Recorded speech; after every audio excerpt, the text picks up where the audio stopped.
আজকে আমি বানাবো বাচ্চাদের পছন্দের ফুল পিঠা, যেটা ছোট বড় সবাই খেতে খুব পছন্দ করে এবং বাচ্চাদের বিকেলের নাস্তা হিসেবে একদম পারফেক্ট। আমি এখানে 2 কাপ পরিমাণের ময়দা দিয়ে দিয়েছি এবং সামান্য পরিমাণের লবণ দিয়ে দিয়েছি। এখানে আমি আমার পরিমাপ মতো মিষ্টি দিয়ে দিয়েছি, কারণ আমার মিষ্টি খুব পছন্দ, যে যার পরিমাপ মতো মিষ্টি দিয়ে দিবেন। এবং একটি ডিম আমি এখানে দিয়েছি, যেহেতু আমি পিঠাটাকে একটি ডিম দিয়েই তৈরি করব। আমি উপকরণগুলোকে ভালোভাবে মিহিভাবে যে মিক্স করে নিব। এখানে আমি নর্মাল টেম্পারেচারের পানি দিয়ে দিয়েছি প্রায় 2-2.5 কাপ পরিমাণের। আপনার ব্যাটারটা ভালোভাবে মিহি করে নিতে হবে। ব্যাটার যত মিহিভাবে করবেন আপনার পিঠাটা অনেক ভালো হবে, সুন্দর হবে।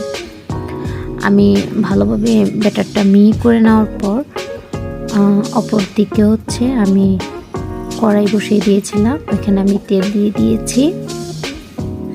তেলের উপর পিঠার খাঁজটা বসিয়ে দিয়েছি। পিঠার খাঁজটা খুব বেশি ইম্পর্ট্যান্ট, ওটা ভালোভাবে গরম না হলে আপনার পিঠা ভালো হবে না। যেমন আপনারা দেখতে পাচ্ছেন আমার পিঠার খাঁজটা প্রথম ভালোভাবে গরম হয়নি, যার কারণে এটা লেগে রয়েছে, ছেড়ে আসছে না। তারপর আমি 2-3 বার চেষ্টা করার পর আমার পিঠাগুলো একদম পারফেক্ট আকারে হয়েছে এবং ভালো হয়েছে। আমার পিঠাগুলো সুন্দরভাবে দেখতে